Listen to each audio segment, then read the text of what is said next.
I really believe in what I'm about to do. I really think that this can change the world and I can have an impact on my life, on my profession, on my family, on my goals.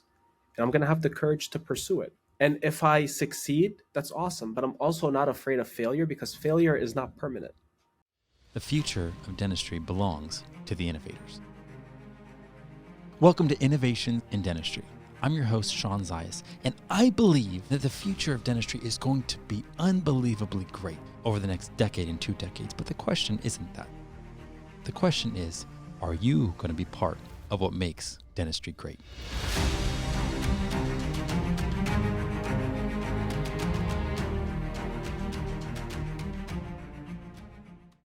Hey guys, so I am here with the one and only Dr. Kareem Osman. And again, I am such a big fan of you, Kareem, not just because of what you're doing in dentistry as a clinician, but the way in which you are the definition of an innovator. And here you are at Casper headquarters in front of a legendary, I mean, behind you is this legendary figure with this unbelievable quote. We have to start off by talking about why this quote, what's behind you, what does this mean to you? Awesome, man. Well, first of all, please call me Kareem. And that just goes for anyone. I don't need any fancy titles. But, Sean, thank you so much for having me here today. It really is an honor and a privilege, not just to be on your podcast, but to know you as somebody that I really consider as a real friend. And when I say a real friend, is someone that I don't need anything from you. You don't need anything from me. But I know I can call you up at any time. Hey, Sean, I need help with this, or I need your advice on that. And I know you're always going to be there for me. And I hope you know that the feelings are reciprocal and mutual. And, I'm there for you, man. And it's the definition for me of this quote. So just kind of in context where I am right now, I wanted to take this uh, talk today from the basement of my dental office because that's where Casper was born. And I know we hear about all of these startup stories where, in Silicon Valley, where they tell you, like, Apple was built out of a garage and all these companies are built out of basements. And you sometimes read about these things and you just laugh or you chuckle. And that's where Casper was born. My dental practice is upstairs. This is the basement. I finished it after we started Casper because I wanted to kind of live that whole startup, story that one day we can say, hey, Casper, the original Casper team operated and started this really big idea out of the basement of their dental office. And it's significant because everything that we're trying to do for dentistry, we want people to know that we're not just talking out of our butt. We operate extremely successful practice upstairs. We're very fortunate to have that. And the reason why our practice is successful is because we have core principles and philosophies that we believe in. Treat your patients with respect. Always do the right thing, no matter what. Money is not the motive or the directive or the goal. Money is just a byproduct of success. And if you value the things that matter, which is doing right by people, always being honest, having integrity, and being committed to doing those things, even though sometimes those things are hard to do. It's not easy to say I want to be a good person. Sometimes things come on our way, and they really test those things that we're saying. Are you really going to do the right thing? When you have that big student loan payment at the end of the month, and your startup loan at the end of the month, and this patient, well, you can do a filling and you can do a crown. It's leaning more towards a filling, but you decide to do the crown because you want to pay off your bills. That's not doing the right thing, right? And it's building that discipline, building that character, having that integrity. It really boils down all into this quote: is that you have to be crazy to do what we're doing. Opening up a dental practice, you got to be a crazy person. Starting your own business, you got to be a crazy person. Uh, Deciding to change your life and go to the gym because I want to look like Sean and be jacked and ripped, I got to be a crazy person, right? Because it's Edit. it's No, I'm just joking. it's a change in going from what we're comfortable to doing. It's I'm comfortable being an associate, get my daily guarantee. I show up to work, my patients are there, right? But I'm not happy that my boss is always like creeping over my, my back and telling me what I need to do, or treatment planning for me. Or, you know what, I'm not really happy with the way the office sterilizes things. I'm not really happy with the way the office treats the patients. I'm not really happy with the way we buy our supplies and our materials. We're not using the best things, or we're not doing the best practices, So I have this dream, I have this vision that I want to open up my own practice, and I want to be bold, and I want to take on that risk. But we're going into a financial crisis. We're going into a recession. The Feds just announced that the US is headed, obviously, I mean, it's not rocket science, but that we're headed into a very serious recession by the end of fall.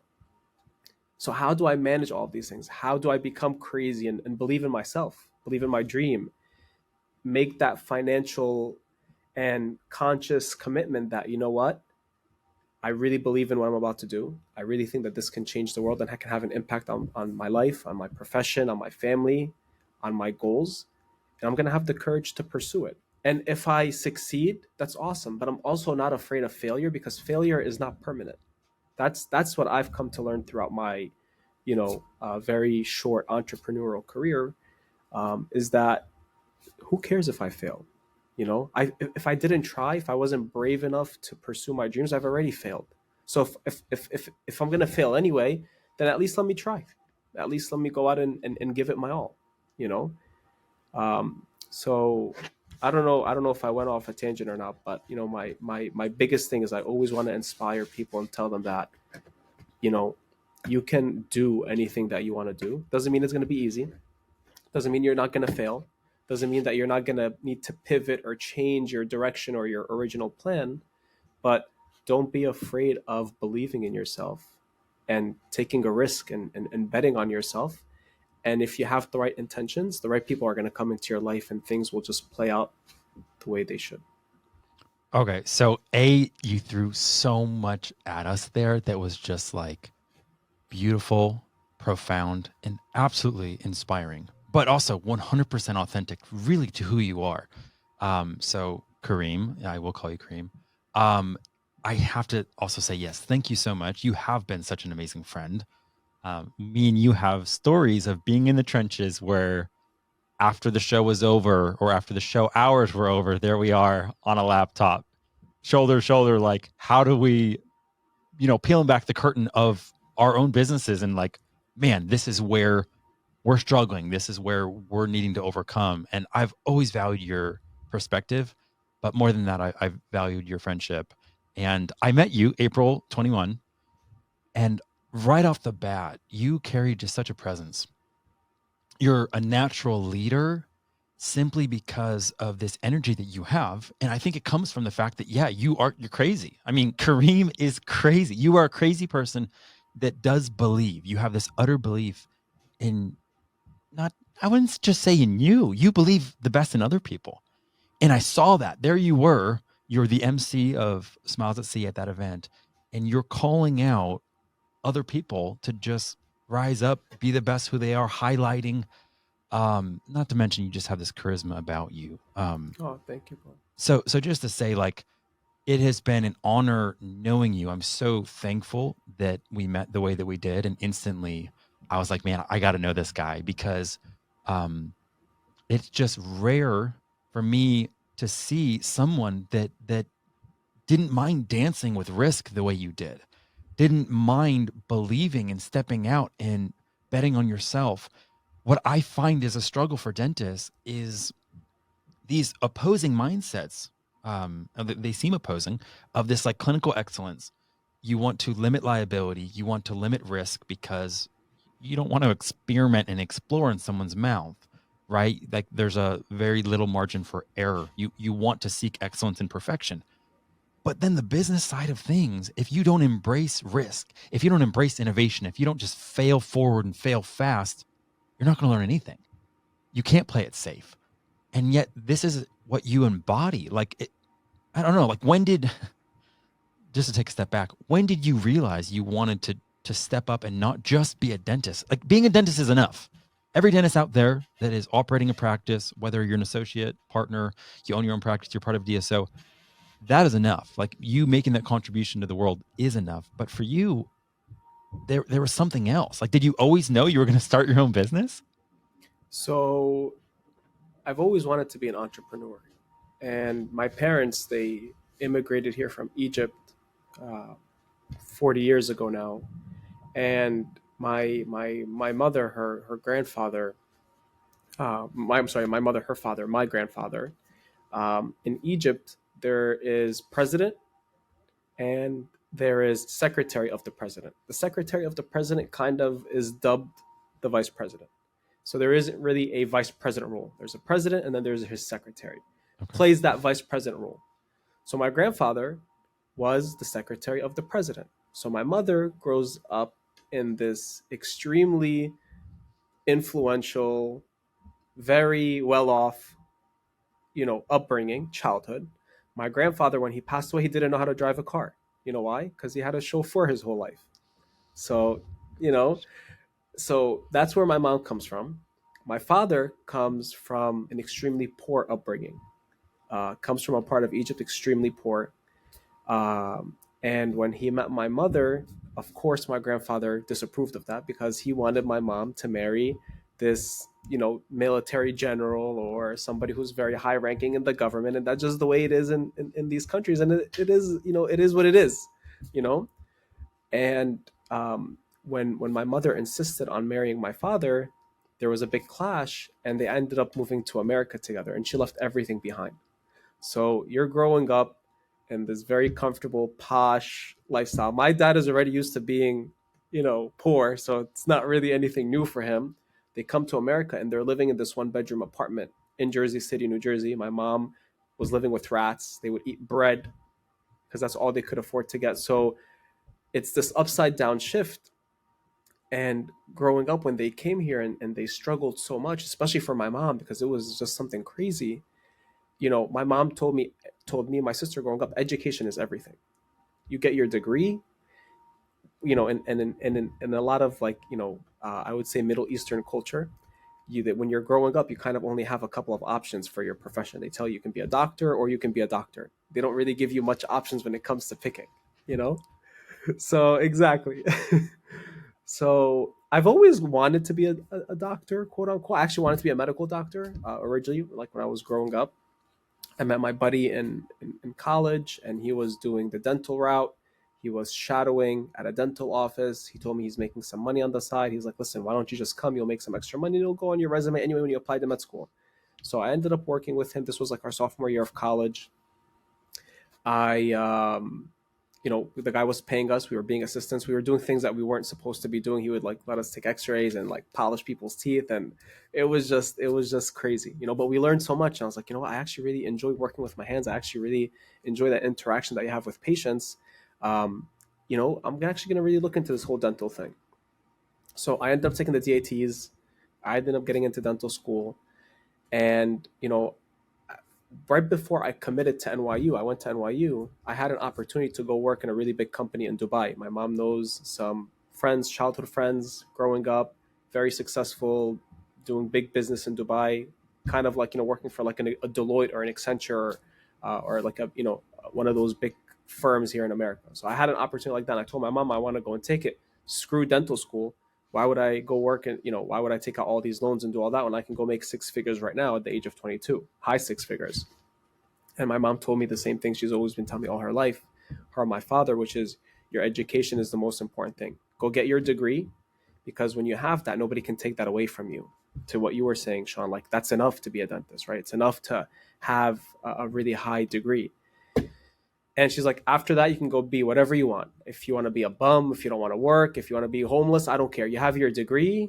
Like my responsibility, my commitment to you is over. Then you can go do whatever you want with your life. So they kind of like pushed me into like pursuing it because I had a really good opportunity. So anyway, I go to dental school. While I was in dental school, I was like, crap. NYU at that time was about $125,000, including room and board. And I was like, when I graduate from school, I'm going to be in $500,000 of debt, and the interest rate, they had just changed it. So before, you used to accrue interest when you graduated. The feds had taken that back, and you started accruing interest as soon as you take out the loan. So before, interest would only start accruing when you were done and graduated. The year that I entered dental school, they took that out, and then they said as soon as you take out the loan, your interest starts to accrue. So I was like, all right, I was looking at some of my friends on Facebook. They were like flipping houses, doing real estate, and again, I always have that entrepreneurial spirit. So I was like, I'm going to start flipping houses. And I took a course, me and my buddies, and we're like, let's go and these guys are making six figures, $100,000 profits in 6 months when they're flipping a house. We took a course. We thought we were real estate gurus. We actually raised $400,000 from an investor. And again, this is a story for a different day, but it was my first experience with, you doing everything right. We took the course. We learned as much as we could. We convinced an investor at 22 years old. I convinced an investor to give me $400,000 cash money. I had zero experience flipping houses, right? But the way I set up the proposal and the contract with him was I told him, like, everything's in your name. Like, we did our due diligence. This is the house. This is how much we're going to fix it for. These are the comparable prices that are of houses selling in the area. This is what we think we'll be able to do. And everything is in your name. So you have, like, if we screw up at all or we do anything, if anything, we don't get paid because everything is in your name. And that's a really important lesson that I just want to pause and share with some people, is that, sometimes whenever we want to do something, we always set up ourselves up to win. We don't really care about the other person or the other party that's at stake. And when you become vulnerable for a second, and you say, you know what, I believe so much in myself, and I know I'm going to work really hard, Mr. Investor, or whoever, Mr. Doctor, whoever you're trying to sell something or pitch. We're always selling something. We're always pitching something. We're pitching ourselves. I'm willing to put my gains on the line to win your trust, because I know if I win your trust, it's going to open up a lot more doors for me. So anyway, house didn't go as planned. Contractor screwed us Hold over. on, And hold again, on. So this to could be like our a whole other listeners, story. Yeah. so that was free, guys. I just want you to know, like, we didn't charge you for that one. Like, Kareem's just dropping some nuggets here. That one was free. All right, go on. And again, we can really have another podcast about all of the different things that I've been through, dealing with people and hardships, and just, again, showing up no matter what, believing that if I keep showing it up enough times, I know that one day I'm going to win. And I'm okay internally. I've already internalized it, that I might show up my entire life and I might not win. I might keep showing up. But the commitment and the promise that I've made to myself is I will always keep showing up. Okay, so there's I something can't there. guarantee that I'm gonna make it, Sean. Nobody can guarantee it. If you told me that Zana is gonna be guaranteed to be $1 billion company, I'll tell you, I don't know. I believe in you, Sean. I really think you have everything that it takes to do it, but no one can guarantee anything for you in this life. I But think that is so profound. I'm gonna keep showing up. I'm gonna keep showing Yeah. up. So one of the ways that I've struggled with that, Kareem, is that I, in an immature way, have focused on outcome, which I can't control, instead of focusing on output, which I can control. And I feel like that's where all of a sudden I started realizing showing up is output. I can control whether I show up every day, every week, every month, every year, and I keep going at a pace that I respect. But I can't control whether the marketplace rewards me and I achieve some outcome. And I think that's what you just brilliantly distilled. You're going to show up regardless of whether you win, right? Because it's not a guarantee. But you're going to at least have that self-respect of knowing, look, I gave it my all. I lived But purposely, with intention, with passion, and I poured myself out. And that's, I don't know, I feel like that's who you are. Like, again, and crazy Kareem. Like, I'm gonna bring it full circle back for you. I'm gonna bring it all this back full circle, and the reason I'm telling you this, and I really, like, I have goosebumps even sharing this with you, man, because it's like I'm thinking about what I've been through and where I want to go. My intention, I just told you, was I want to pay off my loans as fast as possible, because now I'm in this $500,000 of debt that, in my head, I'm like, it doesn't make sense. Let me just go start making six figures now. Why, I don't need to go and take out this loan to make six figures. I have this opportunity now. So anyway, um, we did 3 projects with that investor. Every single project did not go well. When I say did not go well, is that we were hoping to make $150,000, $200,000. We found the deal. We sourced the money. Contractors, it was always contractors screwing us over, lying to us, tricking us, doing things that were not right. And that's what disappointed me the most. It was never me failing. It was the people that that were around me that were failing. And as a result of that, I failed. But being a leader, being a business owner, um, you have to take ultimate responsibility. You have to say, had I made a better decision, that would not have been the outcome. Because I had the quotes from the more expensive contractors, the profit margin would have been much less, but it would have been a more of a home run guarantee. But I chose to, like, okay, let me try it out with this guy who's a little bit cheaper, so that the margins can be right, so that the investors can be happy, so that we can make money, so that everything can work. And there's no right answer. That's just the nature of business, that sometimes you're gonna make the wrong decision, and that's okay. It's pivoting and changing, and being better. So anyway, 3 projects, we don't make the 150,000, we end up making 20,000. So what do? I go back to the investor. My agreement with the investor was 50-50. And I talked to my 2 partners at the time. I was like, listen, this was the first house. We were supposed to make $150,000 in 6 months. We ended up making like $23,000 15 months later. There were so many things that went wrong with the house, the location. Again, for another podcast, right? We ended up making $23,000. So I sit down with my friends. I'm like, listen, we've sacrificed a lot. We haven't gotten paid a single penny. Gas, time, energy, right?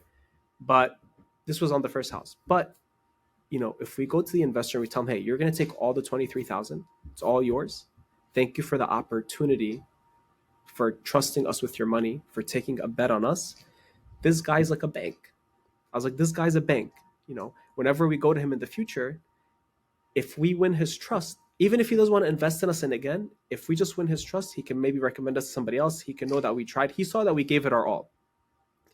And that's what we did. I convinced them, even though they didn't want to do it, I convinced them. I was like, listen, guys, don't be short-sighted.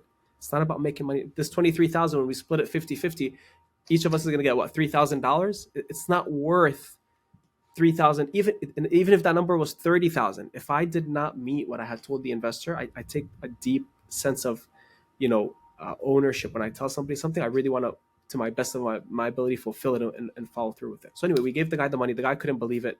He was so kind and courteous and generous, where he said, just because of this gesture, first of all, I'm never going to let you 3 hard work just go to waste. You're going to take your 50% cut of it.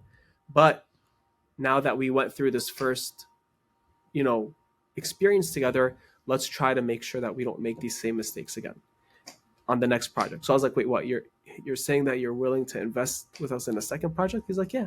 And things will be better, and we're going to learn, and we're going to, and to me, this was such a profound moment in my life, because this was a man and he was a doctor by profession, and he saw these 22-year-old guys that want to do something, you know, that want to make something out of themselves. And he's financially okay. And because we structure it in a way where there's no really risk to him, he knows it's real estate. Like, the worst that can happen is these idiots screw it up. I still have the house in my name. I can go and remediate it. Like, and he did the comps. He's not an idiot. He saw that there's an opportunity there. The worst case that can happen for him is that he just has to go and roll up his sleeves, do it himself, and break even. And if he loses, he might lose a little bit of money, right? But the fact that somebody believed in me was so big for me, man. It just I couldn't just swallow it, where it's like about me winning and that's it. And because of being selfless like that, he ended up investing in 2 more deals with us. And guess what, Sean? They both went the same exact thing. Other mistakes, other things. Yep. We didn't end up making the money that we were supposed to make. And so that was dental school. I tried to pay off my loans. I couldn't. We kept showing up. Just so you know, that was 3 houses. We ended up flipping 8 houses. We started actually getting better towards the end. We figured things out, and we figured out eventually. But I never paid off my loans from doing the real estate. Like, the amount of money that we made, honestly, was like less than 50K. It was like negligible, because again, so many things went wrong. Every single project was something else going wrong, different mistakes, different people screwing you over, different people tricking you. Sometimes when people see that you're nice, they take advantage of that, and they see you as, as somebody that's like, well, this is an easy idiot to take money from. Anyway, for another podcast, I graduate school. I work as a DSO. I work at a DSO for 1 year. And my friends call me and they're like, listen, man, crypto is really hot right now. Bitcoin is really hot. You should really invest in it. This was when Bitcoin was around $200. I was like, listen, man, I just finished school. I'll keep an eye on it. I never paid attention to them. 3 months later, Ethereum was $20 at that time. 3 months later, he's like, by the way, remember Ethereum when I told you to buy it 3 months ago? It's at $120 today. And Bitcoin, when I told you to buy it at 200, it's like at 800 something dollars or $1,000 today. And I was like, that's crazy, man. He's like, if you would have put some money, you would have 5x your money in 3 months. And then I started looking into it, and I see these coins like Neo, like 3000x, and like, people put $1,000, they make four, five, six, seven, $800,000 in a month. It was the wild, wild west in crypto at that time. And I was like, so where is this going? He's like, Bitcoin's going to be $10,000 within the next 12 months.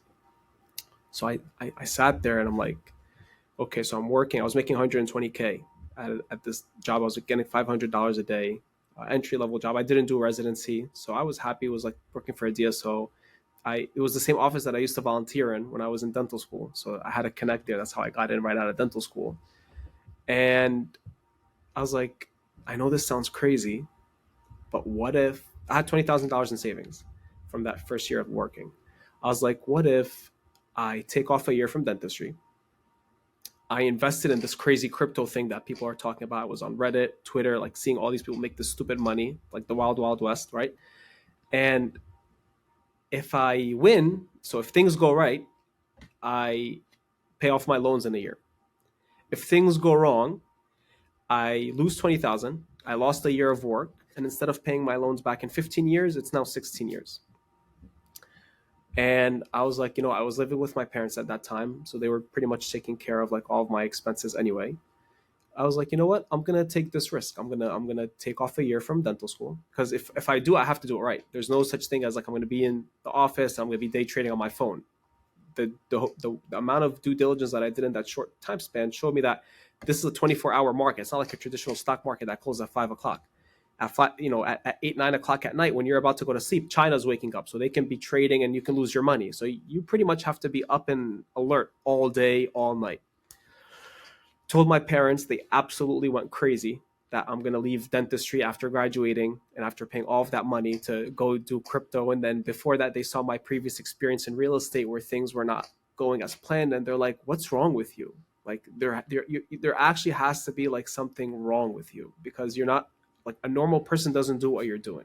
Why do you need to go and play with dirt and be doing construction and like working that job when, you can go and have like a decent life, see patients, they respect you. You're not dealing with blue collar individuals, you're dealing with nice people. So anyway, I told him, listen, you told me once I have my degree, I can do whatever I want, right? I'm going to take this risk. So anyway, long story short, lots of ups, lots of downs in crypto. I ended up making over 7 figures in crypto from that $20,000 investment. I ended up paying off my loans. I ended up opening up my own practice in 2019. And for me, again, another like pivotal moment in my life, just, you know, and that's what I'm going to bring it back full circle, was sometimes you go down a road. My intention was I want to pay off my loans. And I thought I was going to pay off my loans by flipping houses, because I took this class with this real estate guru and this and that. And things didn't work out. Not once, not twice, 3 times they didn't work out. We ended up flipping 8 houses. We kept showing up, but I still didn't get the outcome that I wanted. And then this new opportunity comes in front of me that I never planned, that I never expected, that I never knew anything about. And it required more risk. So I could have flunked out of dental school because I was busy, preoccupied doing other things. I wasn't focused. I wasn't there. I wasn't laser focused on my schoolwork. And now I graduate, and it seems like I'm doing this irrational thing by taking off a year from work and risking all of my savings. And it's the wild, wild west, and there's no regulation. And it's, people are saying it's really like, it's a scam. Everybody says Bitcoin's a big bubble. It's a scam. It's a this. And we're not here to talk about Bitcoin, but that risk that I took, whether it was smart, whether it was calculated, whether it was silly, whether it was foolish, everybody's going to have their own opinion on it. It allowed me to pay off that loan. It gave me that financial freedom where now I can open up my own practice debt free. And when I took myself, when I had that financial burden removed from me, money no longer became, and money's always been like that for me. It's something nice to have, but I don't do it for the money. By the way, I want to be a billionaire. I want to have FU money. I want to be able to, because I want to do good things in the world. I want to be that same guy that can go to a 22-year-old kid that has a dream and tell me your dream, and teach him from my life experiences and be like, you know what, I want to help you the same way that guy helped me when I was 22, and pass it forward and be able to make an impact. So of course I want to have a lot of money, but I don't do things for the money. I think money is going to come. And if it doesn't come, like I said, I'm okay with, at the end of all of this, somebody can say that guy's such an idiot because he had something so good going for him. You know, it's so hard to get into dental school. He had a great office. He could have opened up more offices. He could have built this beautiful DSO and sold it for a 15 multiple. And he could have done all these things because this is my youth, man. Right now, I'm in my 30s. I'm grinding really hard. And I've put a timeline for myself to a certain age where if I'm not where I want to be, I have to kind of put the brakes on and be like, okay, now I got to focus on my family. I got to be a dentist. I have to be responsible because I want to have kids and I want to have a family and I want to be able to, like, they can't put up with somebody who's crazy like that, who's always living on the edge. But if when I do decide to do that, if I ever have to decide to do that, and I don't believe I ever will, is that I've lost my youth. I lost my grinding years, my, like, you know, the 20s and the 30s where you can just freaking be an animal, you can be a monster, you know? If those are gone, yeah, I'm not saying when you're 40-year-old, but you can't grind, you can't hustle the way you can when you're in your 20s and your 30s. But it's, even though there's no guarantee that you'll succeed, I have this sincere faith in God that when people show up and when people try their best, God will reward you for your efforts, you know, in ways that you might see, in ways that you don't see. Maybe there was going to be a catastrophe that was going to happen in your life. He'll take it away. Like, we don't understand his wisdom. But, you know, if you do good, if you show up, if you keep working, things will work out. And I'm a big believer in that, you know. And that's really just like, it's the same story with every single successful person. You know, you go read about Steve Jobs, you read about Jeff Bezos, you read about Elon Musk, you read about anybody that's anybody. People always doubted them. People always didn't believe in them, but they kept showing up. They kept trying. And guess what? There's a lot of stories of people that kept showing up and kept trying, and they didn't make it. But if you're on the right track, and you're in a good opportunity, and you're in a good profession like dentistry has so much opportunity. There's so much that can change in dentistry. You know, if you keep showing up, I really think you're going to win, as long as you have something that people need and people want, and you know, there's value to it. So how did this lead to Casper? I'm curious. So when did Casper get birthed in this crazy journey? Okay, so wait, before we go there, let me just for a moment say, you as a 22-year-old stepping out, doing the real estate thing, this is where that mindset of innovation and entrepreneurship is so strong in you, because take 3 failures, take 8 failures, whatever you want to call it, there are so many lessons you learned. And this is one of the things that I try to drive home to dentists, is that like true learning doesn't happen in the boardroom. It doesn't happen in that realm of theory where you're just researching and learning. Researching and learning is great, but oftentimes it gives you this wrong idea of like somehow you're learning something. It's like, well, you're not actually learning until you launch something, until you interact with the marketplace. And you had a lot of, I'm sure you were prepared, you were studied, like you put everything into it. And yet the lessons that you learned through interacting with vendors, contractors, oh my gosh, like, so by the time you got out of dental school, you had learned so much more than a dentist that was just learning clinical dentistry because of that experience in real estate. Like, you're already years ahead of everybody else with the entrepreneurial understanding of the marketplace, of how to manage risk, of how to get people to trust you, of just understanding how to work with other people to be successful. Like, Kareem, that is unbelievable. I just want to honor that for a moment, Oh, thank you, because man. that, oh my gosh, like those moments where you could have given up on dental school because of what you were doing, you could have given up on real estate halfway through that very first thing, because once you started realizing, oh my gosh, this might make me look bad, or it's not going to be the 150, it's only going to be the 20. Like at any given time, you could have given up, but you didn't. And that is just like, wow. Like, I don't know. I'm just and so inspired by you. and there's no shame in coming out and saying things didn't work the way I expected. You Right. know, there's really no shame in that. You know, and just to kind of put things for perspective, companies like Google, I have my friend who works at Google. You know, Google, I saw this really cool tablet at his house. I was there a couple of weeks ago, and his daughter was playing with it, and I was like, I've never seen that tablet before. It's like this huge, like, looks like a TV, and it said Google on it. And I was like, dude, like, where did you get that from? I've never seen that before. He's like, oh, this was something that Google was selling like 4 years ago. We launched it into a specific market. It didn't do well, and we pulled it off. So Google just gave it away to all of, like, he's like an executive there. He's like, they just passed all the ones that they gave to like their executives and their families. And Google makes mistakes. Google spends hundreds of millions of dollars on a product, R&D, development, sales, marketing, and the market didn't want it. You know, does Google go and weep and say, oh, woo, feel bad for me, I'm gonna quit, I'm gonna stop being Google? No. You know, Chad GPT came out and it's like putting Google to shame. Is Google gonna say now, okay, we give up? Or no, they're gonna put up a fight, they're gonna keep going, they're gonna compete, they're gonna say, you know what, we took an L, it is a setback, our stock went down, we tried to put an ad with Bard and we just lost $100 billion because it made a mistake, right? We look stupid and we look silly.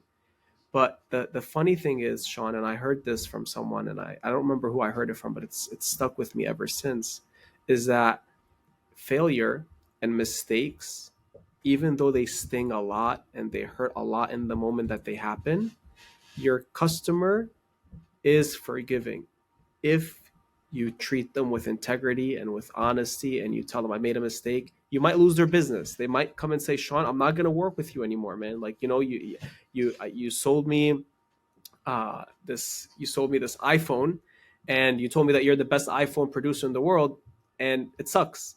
You know, I'm gonna go buy an iPhone from Alex, right?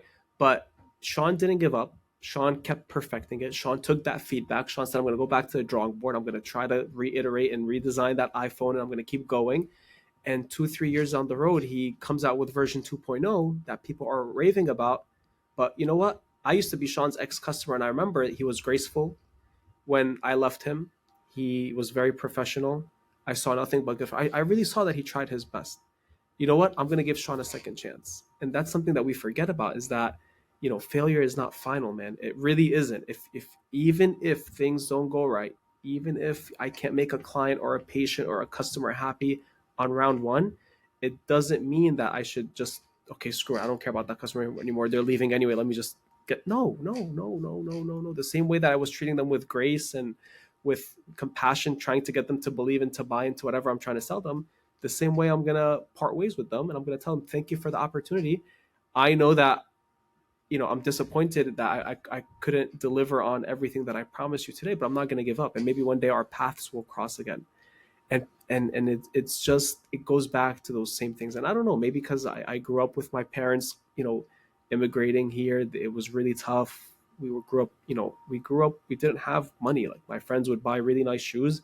I never had like a pair of Nikes or any like brand name shoes. I would like, you know, I didn't have these things. My friends would, you know, they would go on vacations. There was no vacation. Like, we would go to Egypt every few years, but that's just to visit family. You know, and it just, my parents really, at a young age, I used to work in a pizzeria when I was 7 years old. They really instilled in me the fact that, you know, hard work, always do right by the customer. You know, I used to work in a pizzeria that we had customers. You know, pizza's cold, 45 minutes late on the delivery. They're like, give it to them for free. I'm like, why? Like, we're busy, whatever. Would you rather lose the $10 pizza, or would you rather lose the customer? You know, and even though the customer was upset, giving them the pizza for free and heating it up and telling them, we're so sorry, it's on us tonight, maybe it didn't make it right, but it didn't right a second wrong. And that's really important. You know, it didn't fix the first wrong, but I don't now have two wrongs with the customer. I only have one wrong, plus I have like a half a right. That half a right with some people can say, you know what, we'll give them a second chance. The fact that they acknowledge that they were wrong, they acknowledge that they effed up or they messed up, you know, and they, you know, things happen. People are forgiving, and that's entrepreneurship. That's like, I think like those are the things that people don't talk about. Is that, you know, it takes so much to be successful. It's not enough to have a good product. You know, and me and you were chatting, you know, offline before we came on live. It's like, you know, your reputation, your name, what do you stand for? What are your values? There's so much that goes into it, you know, and there are no right answers, man. Just, you got to keep trying, keep working. And, you know, if obstacles come, and they will come, you have to figure out a way to solve them. So I don't mean to throw other dentists under the bus, Kareem, but I don't know. Have you felt like you fit in the dental space? Because in my experience, the majority of dentists are not natural entrepreneurs. You know, if you look at the disc profile, they're not the drivers. They're the C, the conscientious. They're really conscientious about details. They're meticulous. They care about almost more of like perfectionism, and that's not always the entrepreneur at all, right? Like again, everything you've just said about embracing risk and not being afraid to be like, oh, I fell short in this area. That just flies in the face of the way that I see most dentists are wired, and yet I feel like that's why you belong in dentistry, so that you can, I don't know, lead, pioneer, and maybe even mentor this next gen of dentists that need to be more entrepreneurial, that need to think more outside of the box. For dentistry to continue to be great in the next decade, it needs leaders like you to keep doing what you're doing. I know you're changing the game with Casper, but it, like you said about being a billionaire, like this is one thing you're doing right now in this section of time, you know. But it's like you're not great because you're doing Casper. Casper is great because they have you. Oh, thank you, And man. who knows where Kareem is going to go over the next 5, 10 years. But I don't know. I'm so inspired by you. 1000% we need to do another podcast. Um, I feel like you could be a regular contributor, but I don't know. What do you feel like? Sorry, I never even let you answer the question about how this led to Casper. Like, where did that come out? Cool. So I'll answer both of your questions. So I opened up my office in 2019. I used to use Weave. I had nothing but great things to say about Weave. They were the only thing that was a little for made me a little cautious was they were on the more expensive side. But I was and I am always somebody that values quality over everything. I'm willing to spend more money on something that makes me more secure or makes me feel a certain way or gives me a specific lifestyle that I want. I want my patients to have a really nice experience in my practice. So I'm willing to spend $600 a month on my phone, you know? So I made that investment. I was also using a company called Yappy for paperless forms. It wasn't the most high tech, but it got the job done. And there was a lot of good reviews about it online. Again, nothing bad to say about Yappy. I never had a bad experience with them. But I was like, there's Weave, there's Yappy. We want to have online scheduling. At that time, Local Med was a big. That was before Dental Intel bought Local Med. Um, Analytics, there was Dental Intel. They were just doing analytics at that time. I'm like, every one of these companies, it's anywhere between like 200 to 500 to $600 a month, and they're all separate platforms that your team has to manage. So, my buddy and I, we would joke and we're like, why isn't there an all in one? Maybe one day we'll build an all in one. It was just like a passing thought. Our practice were super, super, super, blessed. We have a very successful practice. We were super busy at the practice, and then COVID hits. And then I'm sitting at home, we shut down. And like within the second day, I'm like going crazy at home. So I called my partner. I'm like, dude, like, what are we going to do? Like, I'm actually going crazy sitting at home and doing nothing. And then I was just joking around with him. I was like, remember that software we're always talking about? Why don't we go and build that? And he was like, you're crazy, man. Just go and enjoy your time off and this and that. And I hung up the phone. I'm like, this does sound pretty crazy. And I love crazy. Let me look into like what it takes to opening up a software company. And I did my homework. I did my research. And again, from my previous experiences of hiring contractors, hiring people, I was like, what? It might make sense to hire an agency. And I contracted an agency in New York City. We were paying a lot of money for the platform, kind of just to get us to an MVP. We had paid about $1 million, which is crazy because when you look into like the startup world, people don't spend that much money for an MVP, right? They Okay, want so to really quickly, spend. because not everyone knows what an MVP is. So just Okay, explain that really quick. a minimum viable product, something that you can come to the market with and get a proof of concept. You know, this is something else about me. You could call me cocky, you could call me arrogant. I don't know, but I genuinely believe that things that I want to pursue are really good ideas, and that if I pursue them in the way that I envision them, it's not going to fail. So you've been to my practice before. We spent fifty State thousand of the dollars. art. Oh, thank you, man. We spent 50 grand on just the glass in the consultation room, and somebody can be like, "You spent $50,000 on the glass that surrounds your consult. You must be an idiot because you can go and get, you know." But for me, when a patient walks into my practice, in that first 3 seconds, I want them to smell something specific. I want them to see something specific. I want them to feel in a specific way. Where I know in that first 3 seconds of them walking in, they're like, "I'm happy that I'm here." And to me that's worth $50,000 to spend it to get that look as soon as they walk in and they see that dramatic entrance of the way our office looks in the front the way it looks. So anyway, um, I had this belief that, yeah, I can build a paperless forms, or I can build another online scheduling and make it really cheap and just try to get like build the Casper name. And at that time Casper wasn't even named, but I was like, you know what, the industry needs an all-in-one platform. But more important than that, Casper's mission statement is the industry needs help in helping doctors automate the way they run and manage their business. You know, and the name Casper, we came up with it because it means like the one that you entrust with your most prized possession, the one that oversees, the one that Wow. takes care of something that's extremely valuable and dear to you.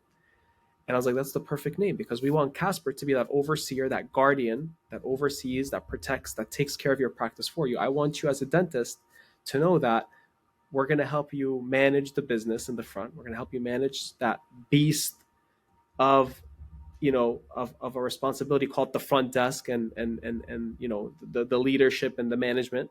Very, very difficult for dentists, including myself. I haven't even mastered it. I don't think anybody can say they've mastered DSOs. Haven't mastered. Nobody's mastered it, right? No, no. And that's really the vision for Casper, is like, hey, online forms and paperless forms and online, so all those things are cute, but it gives me tremendous pain. Seriously, I'm being serious with you, man. I'm not going to say any names of any companies, but there's companies that have raised $100 million. There's a company recently in dentistry that raised $100 million, and I see all of their ads, and every single one of their ad is online scheduling. And the reason that bothers me is because online scheduling was so 20 years ago. We're Right, still right. selling dentists what we were selling them to. Is that how low they've put us on our like intelligence? Is that they're still telling us that, hey, you need to get online scheduling? Is that how far back our profession is? That online scheduling, local med introduced it like 15 years ago, and and a company is all they're trying to get the dentists at, like they're putting all these like beautiful ads or all these things online schedule. And I'm like, it's not shame on the company. It's kind of like shame on us as dentists that we're not expecting more from these software companies.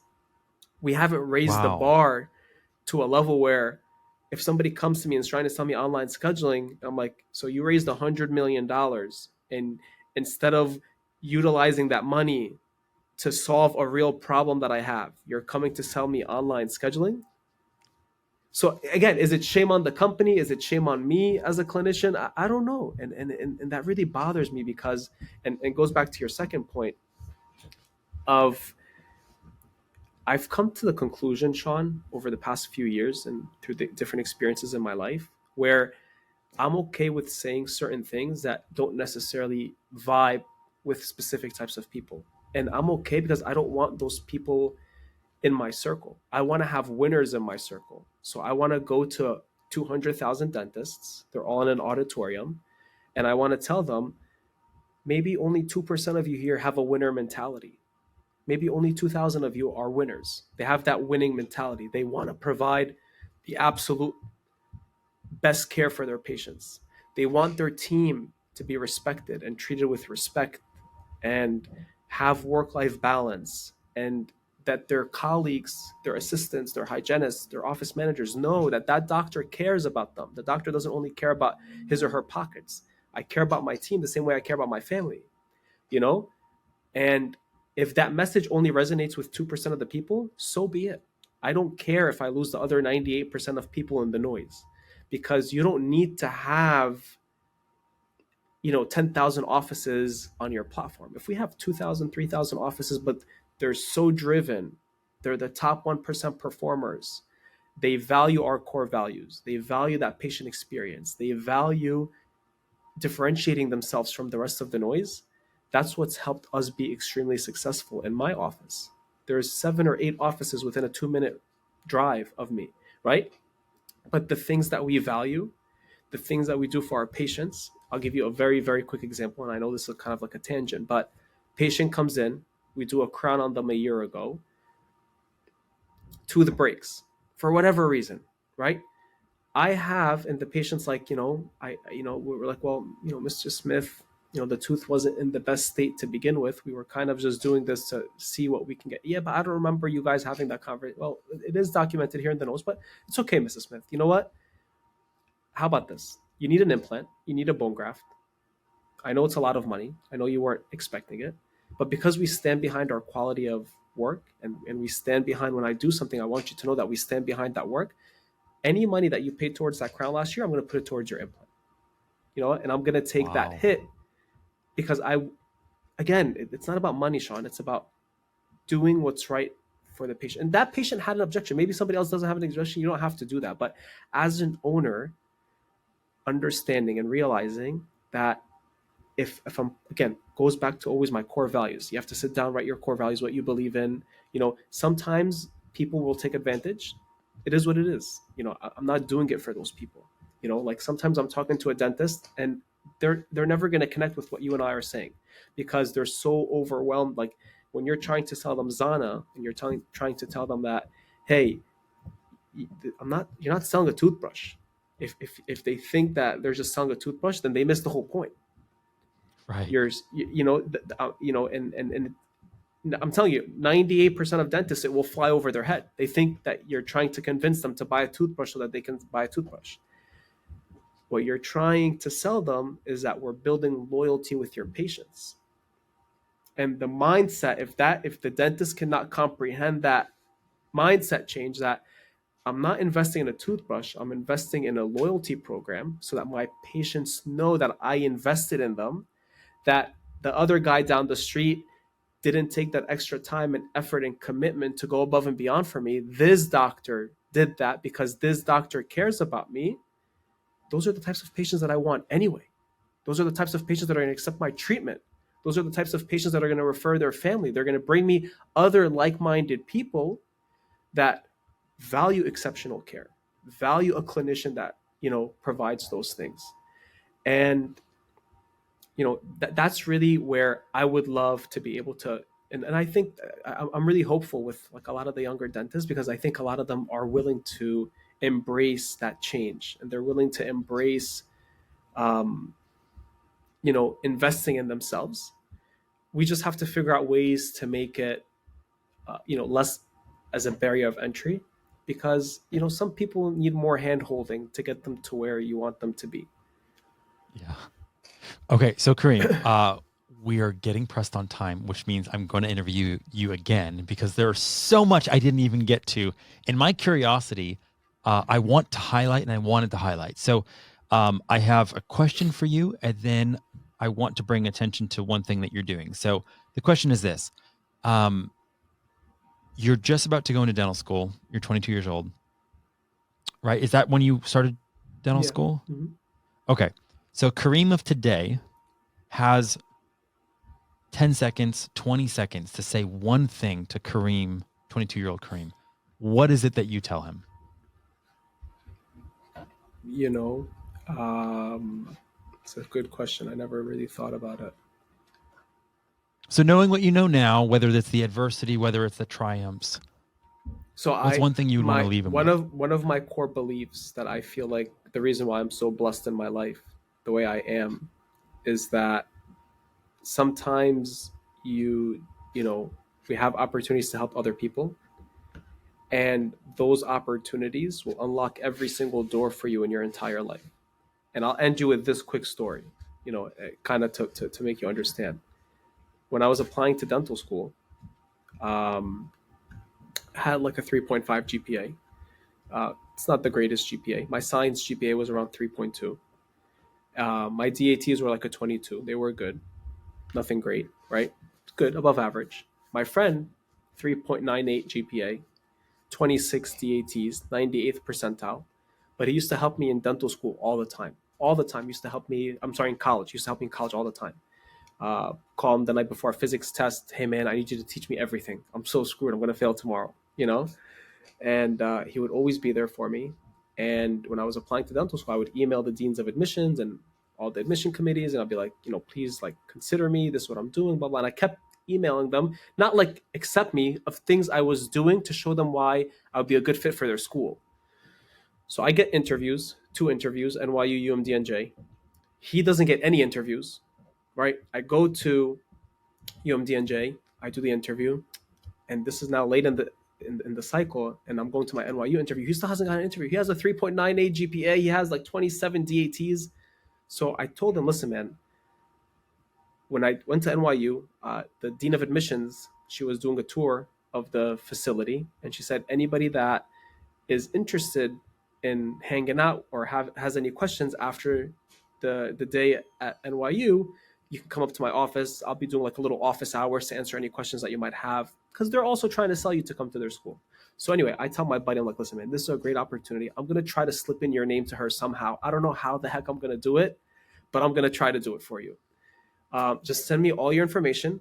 I'm gonna text you at a certain time. I'm gonna tell you, hey, I'm about to enter her office. Send me a text. I'll make believe I'm looking at my phone. So anyway, I go into her office. I wait last in line. I go into her office. I'm talking to her. I'm telling her about my mom and my family and kind of the story that I told you, right? And where I've come from, and why I really want to come to NYU. And I'm like, this might come off the wrong way, because he texted me. My phone turned on. I told him to text me. I'm like, this might come off the really wrong way. And I was like looking at my phone. It's very rude of me. I'm sitting with the dean of admissions, and I'm like, my friend, who's helped me all through college. He's more qualified than me. He has better grades than me. He has better DAT scores than me. He didn't get an interview at the school. And I'm not telling you how to do your job, but this is somebody who's very dear to me. And in my personal statement, I wrote that I want to help people and I want to go out and I want to do good things in the world. And it's one of my genuine things I really want to do. So I really love helping other people, And I told her, I, I would just love to give you his name. Just please look into his application. The lady, I'm not even joking, Sean. I swear to you, man, her face was like on the floor. She's like, is this kid like an idiot? It's so hard to get into dental school. You have thousands of applicants. There's only 400 seats. You got like 20,000 Wow. applicants. You already have less than a 3% chance to get in. And like he's Wow. telling me about his friend. So anyway, I leave. My mom and my uncle were picking me up. I tell them what happened. They flipped out on me. They went absolutely bananas. They were like, you idiot. When you get into dental school, then you go and tell her about your friend who has better grades than you, not before. I was like, listen, if you love for other people what you love for yourself, nobody can take away what was written for me. If this is written for me, if this has my name on it, if this blessing is meant for me, no, I have that belief. No one is going to take it. This is mine. It's already written. It's predestined. It's mine. No one on the face of this planet can take it from me. And if it's not mine, nobody can give it to me. Not you, not him, not her, nobody. Right? Oh my God, they went crazy. They went absolutely crazy. So anyway, December 1st comes. He gets an interview that night. So he gets an interview at NYU that night. December 1st comes. I get waitlisted. He gets in.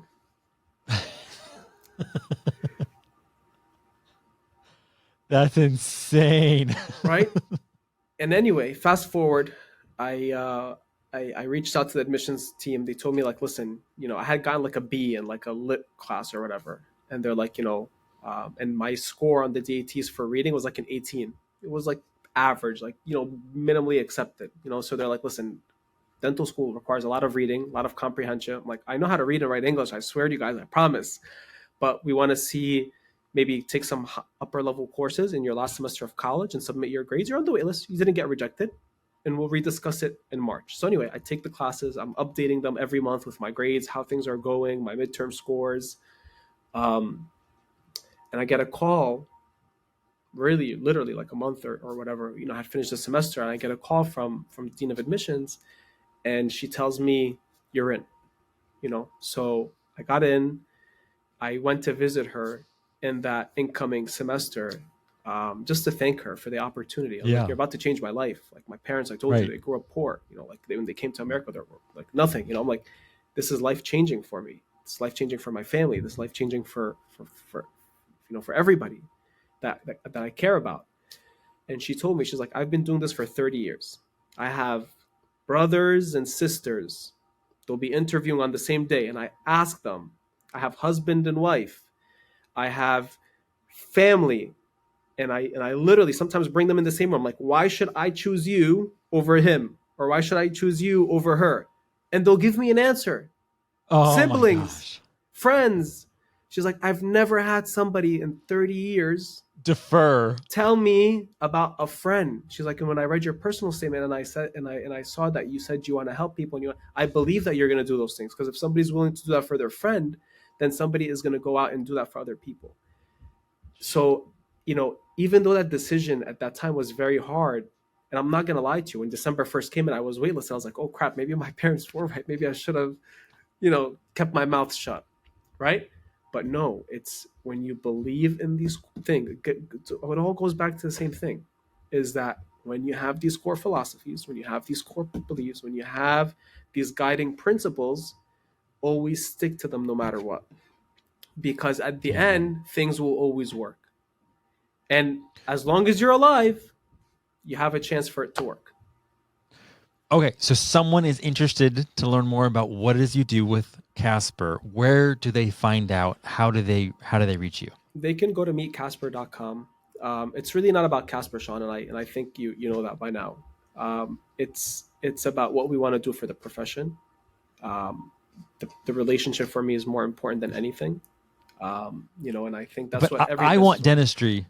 I want dentistry to find out about what you're doing, because I believe leaders and pioneers like you, I want you to have resources, because with resources comes the ability to have greater impact. Absolutely. And this is just the start of the way that you are transforming dental. I am so excited, that I know you. As much as I would love to honor the brilliance of your mind, you have an uncommon heart, Kareem. Oh. And that's what makes you just special. So I'm again, I feel so blessed that I have you in my corner as a friend, that I can just call and say, hey man, I need help with this. And the fact that you know that that's my heart for you too, you're just a blessing. I appreciate you. Thank you so much for letting me interview you today. And I also look forward to being able to share the next interview we do with dentistry as well. Absolutely.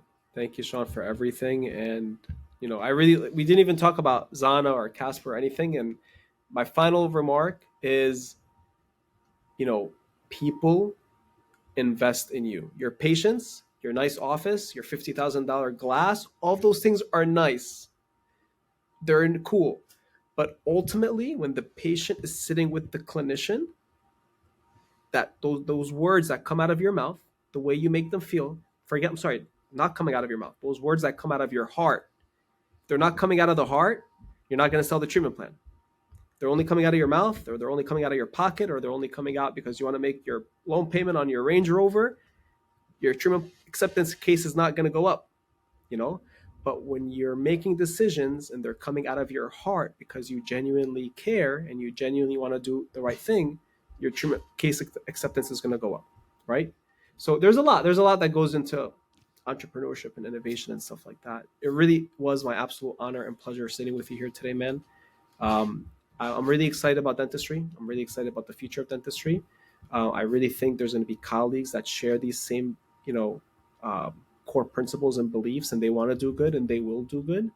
And if we can just be a little blip or a part of their success story, that will be, one of the greatest things that I've personally ever been able to accomplish. And I love my profession. I love my colleagues. I love meeting people like you. There's so much good that we can do in the world. There's so much opportunity, and it's just keep showing up. That's it. Amen. Hey, well, Kareem, thank you so much again. I appreciate you, man. My brother. Take care, man. Thanks for listening, and be sure to follow so you never miss an episode. To learn more about what's going on in dentistry, check out innovationindentistry.com.